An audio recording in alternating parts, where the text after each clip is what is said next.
All right, good morning, everybody. We're going to spend some time today talking about the last two canons, which I like to refer to as the oral canons. We spent last time getting through the first three written canons, invention, arrangement, and style. This week we're going to talk about memory and delivery, which are taking that preparation outline that we talked about last week, turning it into a keyword speaking outline, practicing with that keyword speaking outline, getting it ready for your presentation day, and then actually delivering your speech. Now, when a lot of public speaking instructors teach memory and delivery, they collapse them into kind of one canon, or maybe like 1.5 canons. And memory usually gets the short end of the stick when that happens. A lot of public speaking instructors don't really know how to talk about memory. They don't really know how to teach memory. They kind of struggle with what to do with it. I think it's important that we spend a lot of time with memory, because when I ask students about their 5 canons, a lot of students tell me, man, I really struggle with memory, or I wish I had spent more time giving myself more room to practice my speech before I got it ready on speech day. A lot of people like to jump from the first full draft of their speech to, I'm ready to go, I'm ready to deliver it, and then they find out they're actually not. And so I want to spend some time talking about memory, and the reason I want to do that is to help you, because I think it's something that a lot of people struggle with, especially in the 21st century. We're going to learn about memory from one of the best sources available, and I'm going to say that that source is not me. Memory is one of the canons that I find a little bit challenging as well, one of the canons that I'm still working on.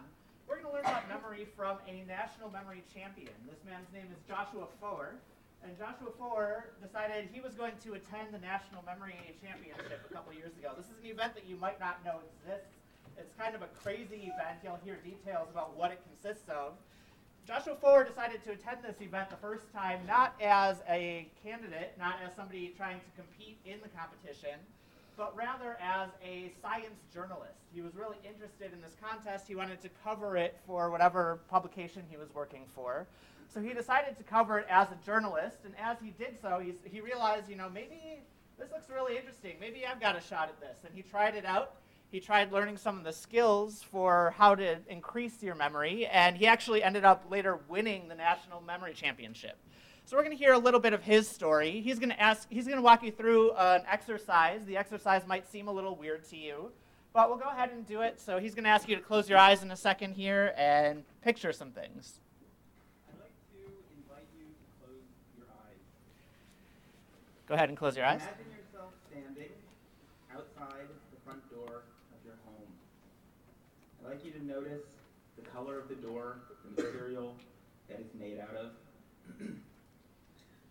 Now, visualize a pack of overweight nudists on bicycles.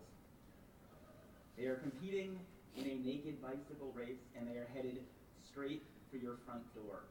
I need you to actually see this. They are pedaling really hard, they're sweaty, they're bouncing around a lot, and they crash straight into the front door of your home.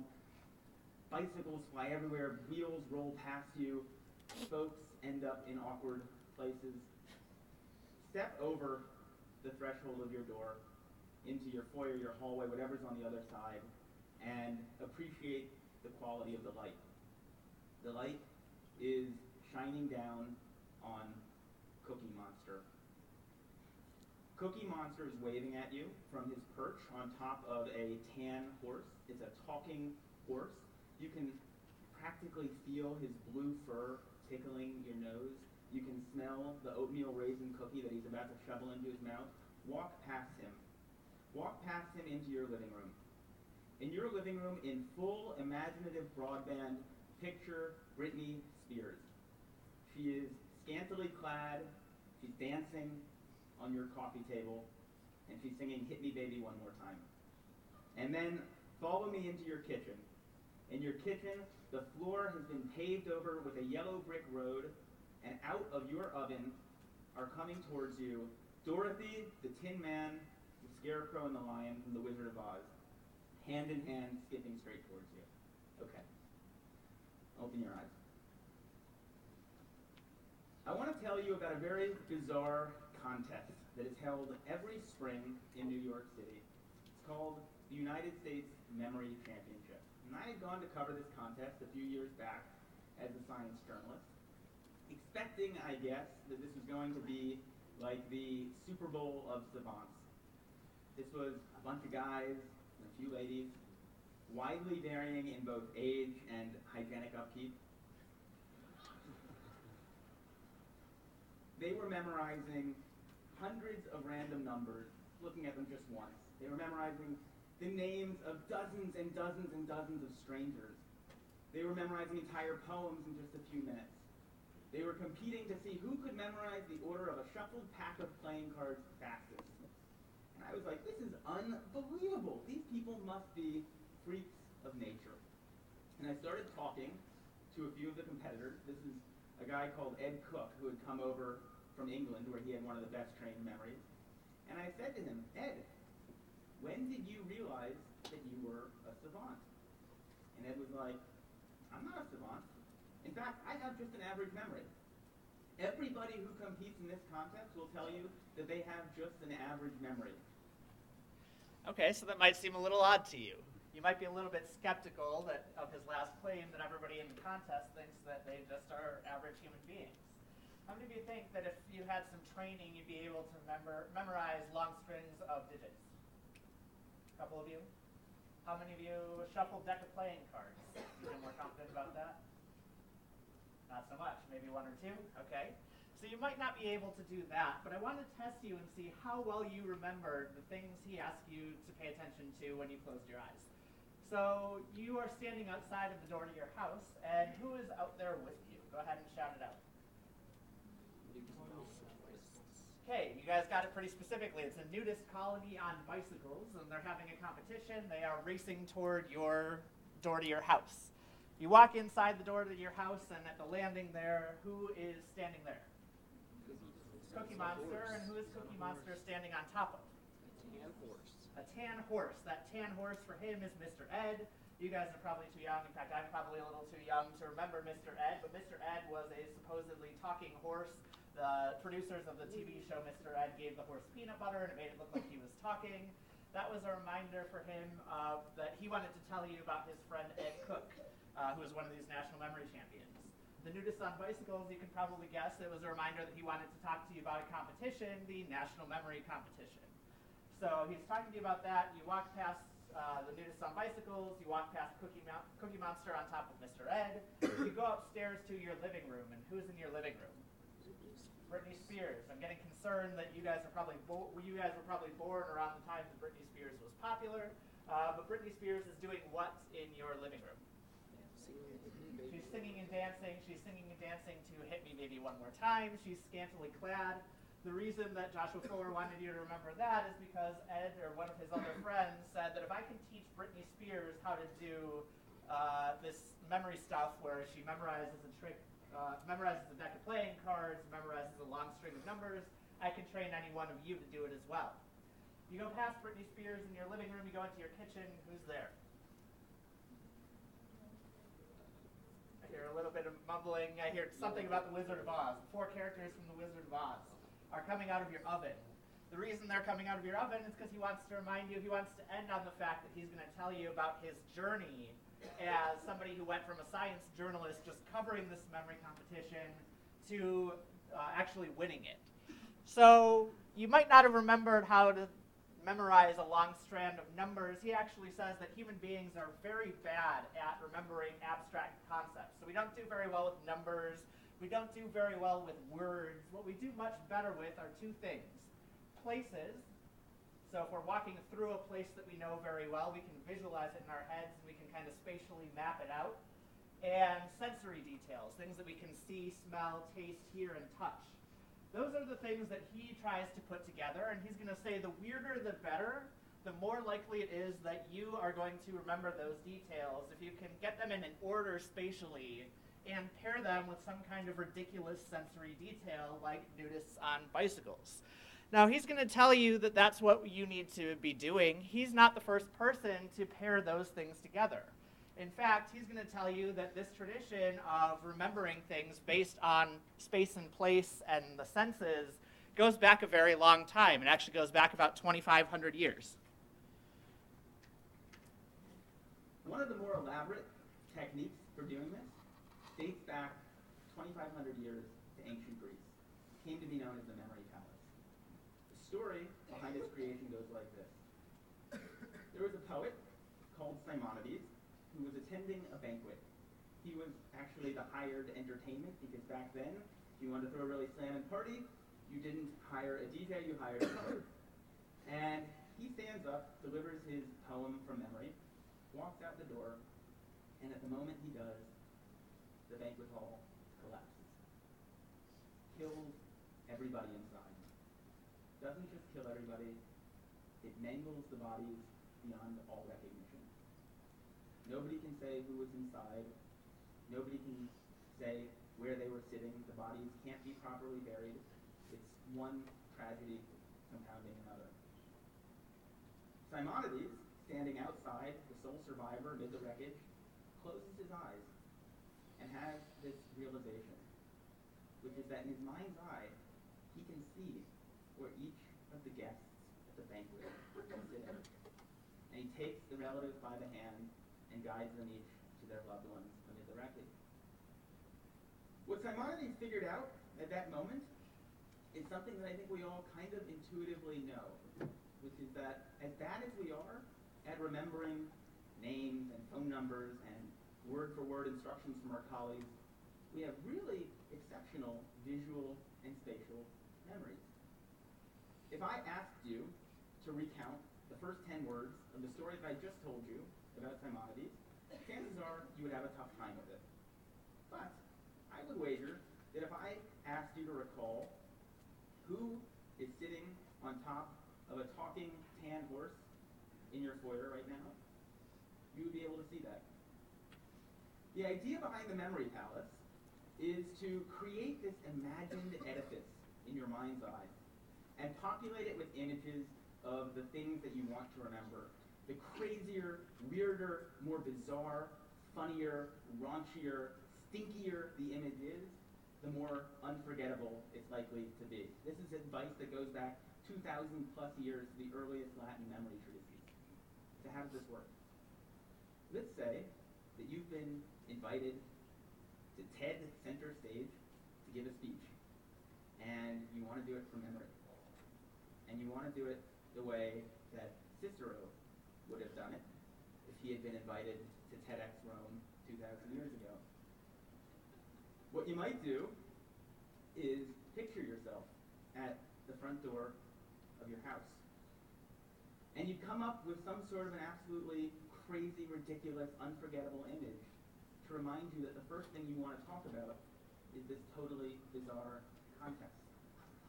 And then you go inside your house, and you would see an image of Cookie Monster on top of Mr. Ed. And that would remind you that you'd want to then introduce your friend Ed Cook. And then you'd see an image of Britney Spears to remind you of this funny anecdote you want to tell. And you go into your kitchen, and the fourth topic you were going to talk about was this strange journey that you went on for a year, and you'd have some friends to help you remember that. This is how Roman orators memorized their speeches. Not word for word, which is just going to screw you up, but topic for topic. In fact, the phrase topic sentence, it comes from the Greek word topos, which means place. That's a vestige of when people used to think about oratory and rhetoric in these sorts of spatial terms. The phrase in the first place, that's like in the first place of your memory palace. So what he's telling you is what public speaking instructors have been saying for 2,500 years. They've been telling this story to their students about Simonides and the hall that collapsed and how to remember different parts of your speech. And you probably might be thinking, okay, I probably can't memorize a shuffled deck of playing cards, but I might be able to use this to remember 4 or 5 main points in a 5-minute speech. Now, public speaking instructors have been taking a lot of heat from their students from it just being a story that's been passed down. It's a story that's been canonized and told and retold and retold. That's a story, and it maybe doesn't have any relevance. Maybe it's not backed up by anything other than just, it sounds right, it makes sense, it feels good. Well, Joshua Foer recognizes that some people might have that impulse to dismiss this as just some story that we keep telling and retelling. But public speaking instructors have been insisting for a very long time that it works. So the question is there any relevance for this? Is there any backing for this in the 21st century? And he's got some stuff to say about that as well. A few years back, a group of researchers at University College London brought a bunch of memory champions into the lab. They wanted to know, do these guys have brains that are somehow structurally, anatomically different from the rest of ours? The answer was no. Are they smarter than the rest of us? They gave them a bunch of cognitive tests, and the answer was not really. There was, however, one really interesting and telling difference between the brains of the memory champions and the control subjects that they were comparing them to. When they put these guys in an fMRI machine, scanned their brains while they were memorizing numbers and people's faces and pictures of snowflakes, they found that the memory champions were lighting up different parts of the brain than everyone else. Of note, they were using, or they seem to be using, a part of the brain that's involved in spatial memory and navigation. Why? And is there something that the rest of us can learn from this? The sport of competitive memorizing is driven by a kind of arms race, where every year somebody comes up with a new way to remember more stuff more quickly, and then the rest of the field has to play catch up. This is my friend Ben Pridmore, 3-time world memory champion. On his desk in front of him are 36 shuffled packs of playing cards that he is about to try to memorize in 1 hour using a technique that he invented and he alone had mastered. He used a similar technique to memorize the precise order of 4,140 random binary digits in half an hour. Yeah. And while there are a whole host of ways of remembering stuff in these competitions, everything, all of the techniques that are being used, ultimately come down to a concept that psychologists refer to as elaborative encoding. And it's well illustrated by a nifty paradox known as the Baker-Baker paradox, which goes like this. If I tell two people to remember the same word, if I say to you, remember that there is a guy named Baker, that's his name, and I say to you, remember that there is a guy who is a baker, okay? And I come back to you at some point later on, and I say, do you remember that word that I told you a while back? Do you remember what it was? The person who is told his name is a baker is less likely to remember the same word than the person who was told his job is that he is a baker. Same word, different amount of remembering. That's weird. What's going on here? Well, the name Baker doesn't actually mean anything to you. It is entirely untethered from all of the other memories floating around in your skull, but the common noun baker, we know bakers. Bakers wear funny white hats. Bakers have flour on their hands. Bakers smell good when they come home from work. Maybe we even know a baker. And when we first hear that word, we start putting these associational hooks into it that make it easier to fish it back out at some later date. The entire art of what is going on in these memory contests, and the entire art of remembering stuff better in everyday life, is figuring out ways to transform capital B bakers into lowercase b bakers. To take information that is lacking in context, in significance, in meaning, and transform it in some way so that it becomes meaningful in the light of all of the other things that you have in your brain. So I want to remind you that your lab instructors and I don't expect you to and don't want you to memorize your speeches word for word. What we'd like for you to do is to help work to commit parts of your speech, or as much of your speech as you can, to memory in ways that are useful to you, in ways that you can work from key words, in ways that you feel very well rehearsed and really well prepared. We want you to speak extemporaneously. Now that means that you can also use some of these skills. If you are having a hard time remembering where you are in your speech or where you're going in your speech, Joshua Fuller is going to recommend that you try to pair the order of your main points with places and sensory details. And I think that we can all see that even if we can't memorize long strings of playing cards, there are implications for you all in terms of getting your speech ready for speech day. Now, there are also some interesting historical implications. He pointed out a few of the story of Simonides being passed down over the years. Part of what's really interesting about what's going on at the time that Simonides was alive is that he was alive around the same time as Plato and Aristotle. And if you remember, when we talked about the 5 canons, the earliest inchoate versions of the 5 canons came through Aristotle. He was really talking about this. He saw memory, the 4th canon, as very important. But what's also going on around this very same time is that the Greek culture that they're living in is transitioning from a culture that only has spoken Greek, what Walter Ong calls an oral culture, to a written culture or a literate culture. That means that they started to develop writing around the exact same time. And what's really interesting about that is that Plato actually was freaking out that people were starting to write things down instead of just passing things down word for word. If you think back to the ancient Greeks, you probably are familiar with the Iliad and the Odyssey. Those were passed down verbally for a very long time before they were actually written down. They were passed down, someone would speak it was canonized in the Greek culture, it was passed down from generation to generation because they saw it as important. But speakers actually had to commit the Iliad and the Odyssey to memory before they were able to write it down. And Plato was really concerned about this. Does anybody want to guess what he was concerned about? Story changes over time. Okay, the story might change over time, so if we're able to commit things to memory, we like to think that our memories are really strong, and back then they probably were. They might not have been super strong, they might not have everything down word for word, but they probably had the main ideas in the right order, and eventually we got the written version where it concretized and became the literal interpretation of those things being passed down word for word. Anybody else want to guess why Plato might have been concerned about the shift from an oral culture to a written culture, or a literate culture?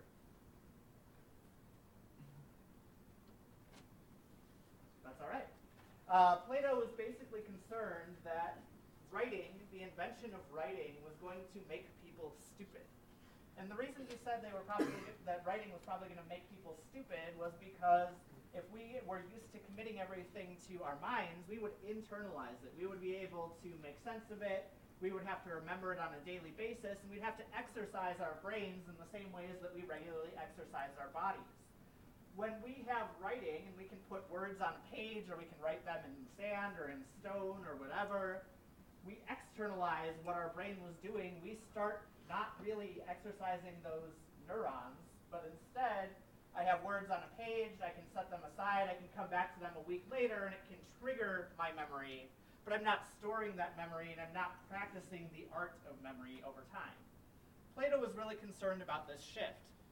Now, there's another guy writing in the late 90s, early 2000s, a guy in my field named Ed Casey. Ed Casey has a book on memory, and he's saying that a similar shift is happening at the end of the 20th and beginning of the 21st century. Does anybody want to guess what Ed Casey says might be making us dumber? Computers? Anybody else want to guess otherwise? Social media. Social media might be making us dumber. Technology in general. The internet, right? That's exactly what he's talking about. He's specifically very concerned with computers and the internet. And the reason he says that's making us dumber is because we're basically on information overload. We have so much information to keep track of in the 21st century that we have no choice but to externalize it to the internet or to a hard drive. And we've really lost this capacity to remember things on a daily basis. So I'm traveling to Memphis in about 2 weeks. And if I were traveling to Memphis in maybe the early 1900s, I'd probably have a hard copy map, and I'd map out the roadways and maybe commit some of that to memory so I don't make the wrong turn. If you guys were planning a trip to Memphis and you were leaving tomorrow on a road trip, how would you navigate to get there? Where would be the first place that you would go to try and figure out, how do I get to Memphis? Okay, Google. Yeah, pretty much all of you would take out your phones, pull up Google Maps or some equivalent of that, and would watch the map remember things for you so that you don't have to. Now, this is why so many of us can remember a whole bunch of details if we really care about them, but have a hard time remembering where we put our keys or what our password is, right? We have a hard time with memory in the 21st century.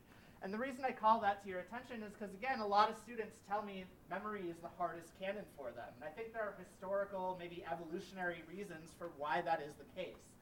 If you're someone who struggles with this 4th canon of memory, I'm going to push you to leave a lot of extra time for it, and I'm going to push you to challenge yourself to figure out, okay, maybe this space and sensory detail thing doesn't work for me, but what are the things that do help me remember when I'm trying to remember something?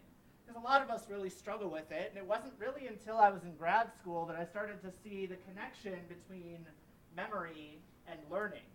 If you haven't memorized something, if you don't remember something, it's hard for you to say that you've learned it.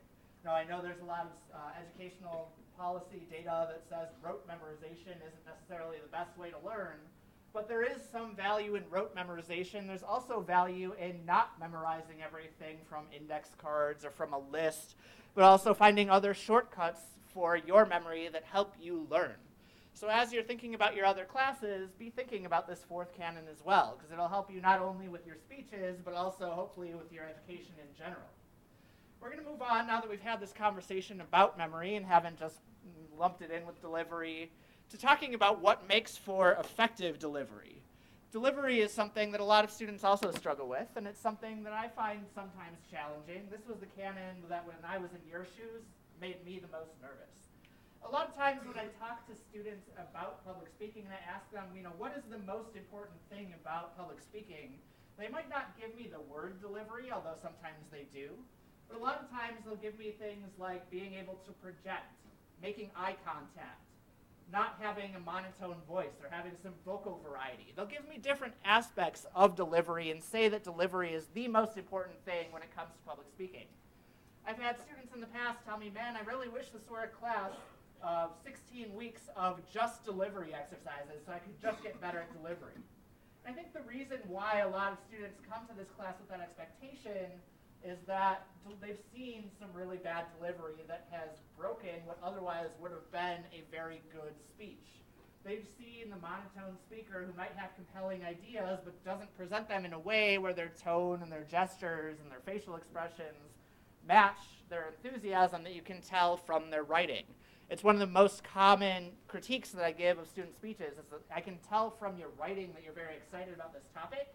Now show it to me in your delivery. A lot of times when students struggle with delivery, it's in part because they haven't spent much time in the fourth canon of memory, and they think they're ready to go for delivery day, but they're not actually quite there. There's a lot of things that come with delivery, and one of them is something that we're going to talk about now. We're going to talk about, we're going to play a little bit of guess what's going on in Brad's head, but that's not really what this exercise is. It's more just trying to figure out what we can see from a very odd group of people. I'm going to show you a group of people. I'm going to tell you that they're all people that most of them you probably recognize, maybe not all of them. They are famous people, and I'm pulling them up for a reason. So I want you to take a look at this list of people, this odd, strange combination of characters that I've pulled together, and I want you to think through what are some things that they have in common, and what are some things that they don't have in common. There's not necessarily a right or wrong answer, but I want you to think through why I might have assembled this list of people to talk to you about delivery.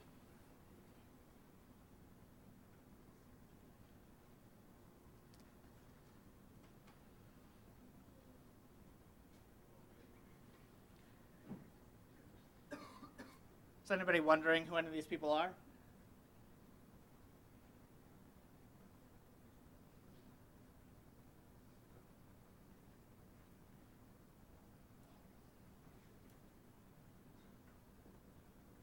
All right, let's talk about it. What are some things that these people might have in common with one another? Yeah. Not all of them are very, very, very famous. Okay, they're usually very famous. Okay. They're all in public figures. They're all a public figure of some kind. They usually have some kind of impact. We might disagree over what that impact is.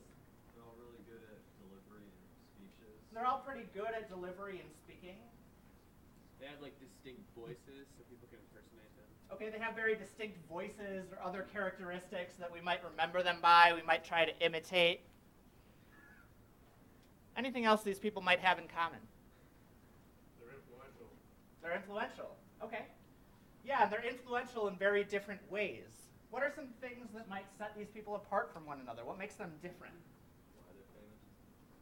One of them started a genocide. One of them started a genocide, right? I'd be very concerned if you liked every single person on this list. They're influential, but one of them was influential for one of the worst, if not the worst, things that happened in human history. Okay. Difficult. They all have a different political point of view. Okay, lots of different politics up here. We've got Hillary Clinton, we've got Hitler, we've got Ahmadinejad, we've got Roosevelt, we've got McCain. They all have different legacies. They all have different legacies. We might remember them differently historically. Race, class, gender, any kind of demographic characteristics, nationality, they're different. Right? Some of them have different jobs. We've got some who are politicians, we've got some who are entertainers, we have some who might be on the border between the two. What I'm getting at here, and it's not just an exercise in guess what's going on in Brad's brain, I don't think that's a fair game to play. But the reason I chose this list of people is because they have what I would call charisma. And charisma is one of those terms that's notoriously difficult to pin down. It's hard to define, it's hard to know what it is we're talking about. Does anybody want to try and give us a working definition of charisma? It doesn't have to be perfect, but just a guess of what that word might mean. Sorry? The ability to sway people to your way of thinking. Ability to sway people to your way of thinking. Would somebody modify that a little bit? Different definition? You had your hand up. You're just like naturally likable. They like you. Yeah, naturally likable is another way of talking about it. So maybe that if you have charisma, you're likely to influence people, but a lot of it has to do with sort of natural characteristics of maybe they're good looking, maybe they have a distinct voice, maybe they are confident, or at least they seem confident in their actions. Maybe it's that they're very energetic or very personable, very extroverted, right? These are characteristics that we associate with charisma. Charisma itself is a hard term to define. The reason I put these people up here is because I don't know if they were naturally charismatic at birth or if there was some kind of nurture. We're all familiar with the nature versus nurture debate. If over time they developed charisma. There are a lot of people who talk about charisma as if it's this thing that you have, and if you have it, you have it, and if you don't, you never will, and don't worry about it. I think that's flawed. And I think that's flawed for a lot of reasons. I know lots of people who would identify as not very charismatic that other people see as charismatic. I know that I would probably not have my job if I weren't able to exude some kind of charisma. People like their public speaking directors to be fairly good at public speaking. I had a lot of trouble public speaking when I was your age. I had a lot of training in it in order to become more confident. So I think there's a value in treating charisma as something that you can develop over time. But what I say this for is a lot of people mistake delivery and charisma, and they think charisma is this static thing that you either have or don't have, as opposed to a dynamic thing that you can develop. So a lot of students will walk into my office and say, I've never been good at delivery, I'm never going to be good at delivery, I'm just not charismatic, that's not how I was born, I didn't inherit that gene. And I'll tell you that that's not really how it works. And I think I'm living proof of that. I think some of these people would also say they were not very charismatic as children or probably as teenagers. Nobody is charismatic as a teenager, right? I think a lot of these people would say it's something that they had to learn over time and had to develop. So we've talked about charisma. I have a lot of public speaking textbooks will also talk about delivery in two main categories. They'll talk about verbal delivery and nonverbal delivery. So verbal delivery has to do with things like your vocal variety, your speaking rate, your use of verbal fillers like and like, your tone, your pitch. Those are all things that we do with our voice. Nonverbal delivery is another big part of that. And nonverbal delivery has to do with your posture. It has to do with your gestures. It has to do with your movements, if you're moving your legs, if you're walking around the room. It has to do with your facial expressions, your eye contact. All of that is part of nonverbal delivery. And I think there's a lot of value in recognizing that good delivery will be good at both of these areas. They have a lot of sub-areas that I'll show you in a minute here. But also to recognize that training ourselves in good verbal and nonverbal delivery is a really hard thing to do. I'll tell you that I sent out a survey last semester. You guys are going to be getting the similar survey this week. I sent out a survey just asking what are some things that are going well with this class, what are some things that will change with this class, and I was surprised that a lot of students commented on something that I didn't know I was doing. And they said, Dr. Sturber seems like he knows what he's talking about, but when he's in lecture, he stands with his arms crossed, and we find it really off-putting. It makes it look like he's mad at us. And I had no idea I was doing that, and it certainly wasn't done with the intent that these students suggested. But there were probably 20 or 30 of them who commented on this nonverbal delivery gesture or stance of mine. This is how I've been standing since I was probably 12 or 13 years old. It's comfortable for me, but it's something that I'm conscious of now and I'm trying to break. One of the hardest things that you will do in your education is that a lot of us learn a lot of really bad habits. The hardest thing that you will do in your education is unlearning things that you learned incorrectly. If any of you have been in theater, if any of you have sung in a choir or done individual solo performances, if any of you have played an instrument, if any of you are playing sports or just exercising at the gym, you know that it's very difficult to train your body to do things that you don't do naturally. You have to work at it. You have to exercise it. It's not something that just comes easy to us, and so we have to actually consciously practice it, or otherwise it's challenging for us, and we keep doing the same things over and over again. So one of my challenges for you, if you're someone who feels good with delivery, or even if you're someone who struggles with delivery, is to get out of your comfort zone. The best way to improve your delivery is to intentionally try to break your bad habits, and hopefully you'll get some practice in lab trying to do that, trying to break some of those bad habits that we all get into. Now, a lot of people also talk to me about delivery as if it's the most important canon, and I already got into this a little bit, that delivery is one of 5 canons, so we're not going to spend 16 weeks just working on delivery. But if you think that's your weakest canon, you might actually supplement what you're learning in lecture and lab with your own delivery exercises every day. A lot of us have seen speeches that were very well crafted, but just totally lost it in delivery. We've also seen speeches that were written at the last minute, but the speaker was engaging and clever and delivered it well. And I'll tell you that both of those don't usually do very well. Audiences, even if you're very charismatic, even if you do project very good delivery, if you haven't done the hard work with invention, arrangement, style, and memory, your audience is going to see through that, and they're going to say, well, that was just fluff. You know, it was just presentation. It was just smoke and mirrors. It wasn't really any substance to it. So I want you to keep that in mind, and hopefully that'll help some of you who struggle with delivery recognize that that's not the only thing you're being evaluated on in this class. Now I'm going to break these categories down a little bit more for you. I'm not going to tell you about each one of them. If you're not sure what one of them means, you can go ahead and ask me about that. I'm going to do something that is actually one of my biggest pet peeves when I'm lecturing, and I'm going to tell you all to take out your phones and take a picture of this slide. And the reason that's one of my biggest pet peeves is because it's really distracting when you're talking and a student is recording you. You don't know if they're recording you to put you up on YouTube or if they're just trying to get the content. It's one of my biggest pet peeves. I'd encourage you rather to take good notes. But this one I want you to have. For a long time when I taught lab sections of this course, I would actually print this out in wallet-sized cards and I'd give them to students to put in their wallets.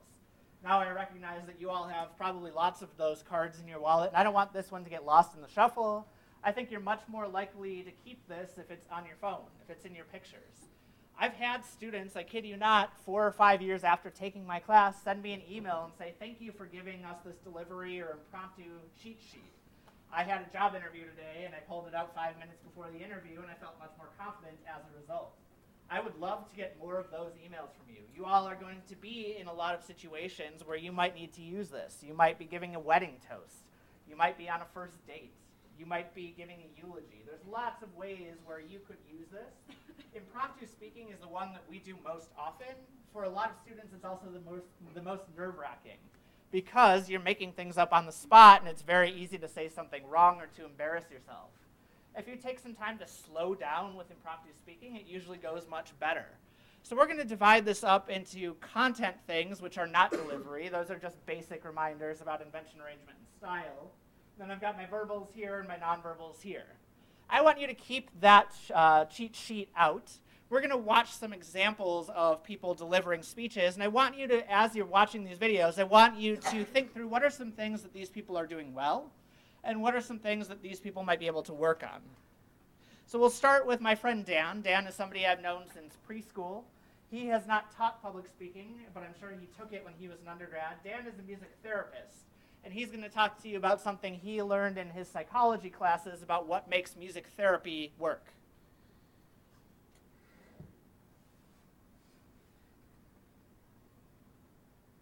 You're walking across a rickety bridge.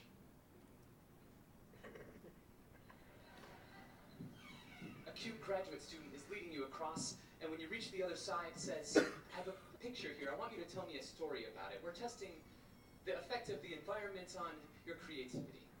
So you tell them a story, and they offer you their number saying, if you have any questions, give me a call. So the real question, do you call them for a date? According to the study, you were much more likely to ask them for a date on this bridge than on this bridge. Why do you think that is? You're going across the rickety bridge, you're shaking, your heart is beating, you're breathing kind of quickly, kind of like when you think someone's really hot. You know, the brain has this tendency to take the physiological data that's happening, the neurotransmitters that are flying, and apply it to whatever's in front of it, even if it's incorrect. This is called misattribution, and it happens all the time. Anytime that you are having some strong emotion, you are probably misattributing something. In science, a single event is never conclusive evidence, ever.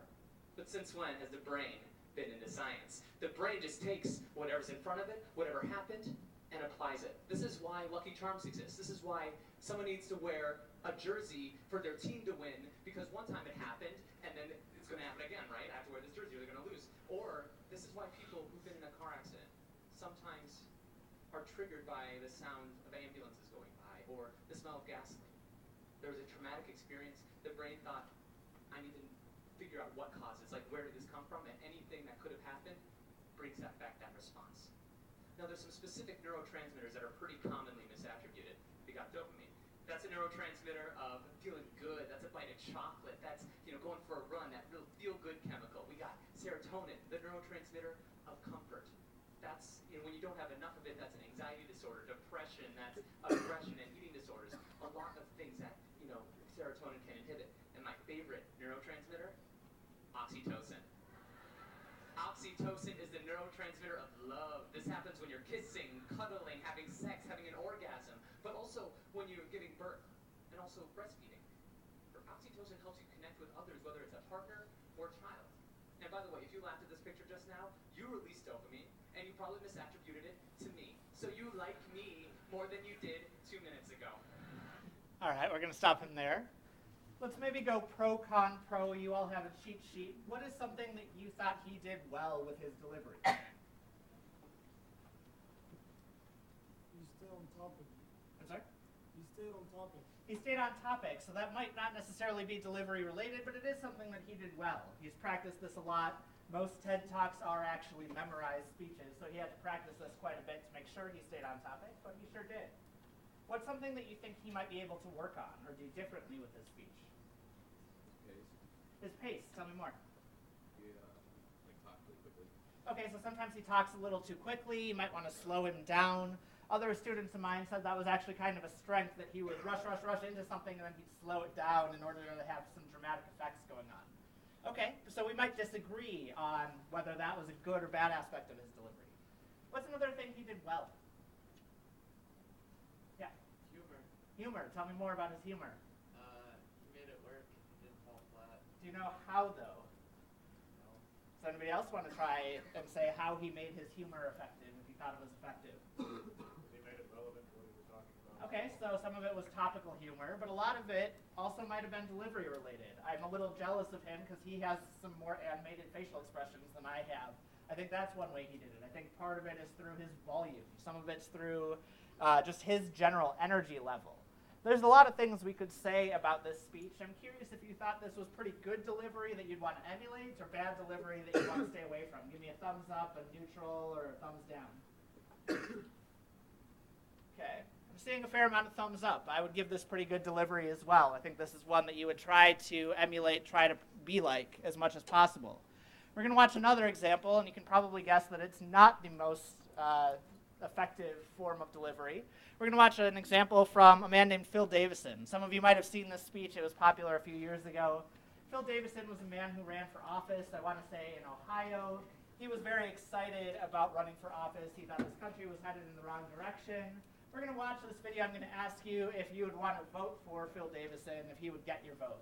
I'll tell you that he is going to self-identify as one of the parties. He's going to tell you he's a Republican. I'll tell you that I've seen this from Republicans, Democrats, Independents, and anywhere along the political spectrum. So I'm not showing you this for political reasons, more just so you can use your same cheat sheet and try to figure out what's going on here. Ladies and gentlemen of the Starr County Republican Party Executive Committee, good evening, and thank you not only for your attendance, but for allowing me the opportunity to speak. My name is Phil Davison, and I am seeking our party's nomination for the position of Stark County Treasurer on November 10th, November of 2010, excuse me. I'm going to skip ahead a little bit.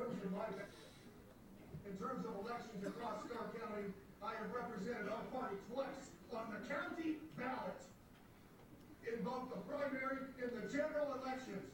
When I ran for Stark County Clerk of Courts in 1996 and Stark County Commissioner in 2000, and I will not apologize for my tone tonight. I have been a Republican in times good, and I have been a Republican in times bad.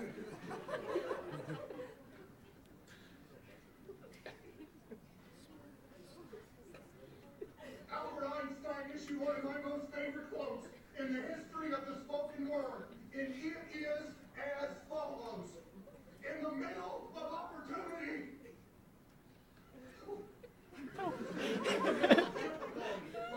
Opportunity. I'm going to repeat that so I have clarity tonight.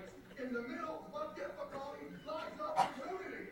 So again, thumbs up, thumbs down, neutral. Does he have your vote? Okay, I'm seeing a lot of people laughing and giving thumbs up, probably not so much. Needless to say, poor Phil Davison did not win his election for Stark County Treasurer. Probably not the most effective example of delivery, and I'm sure you can see why. Some of you might have noticed that I turned the volume down before we started because I knew he was about to yell at you. Some of you might have noticed that he was butchering his own quotation and pacing furiously around the room.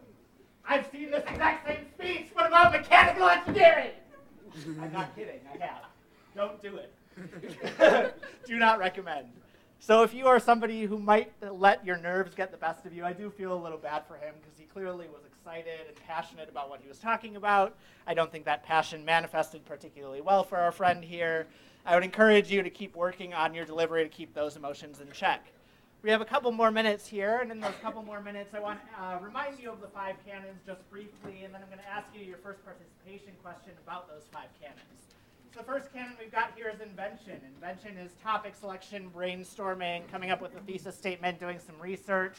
Arrangement's a lot of what we talked about last week, the organization of your speech, making sure it has an intro, body, conclusion, making sure that it all flows well.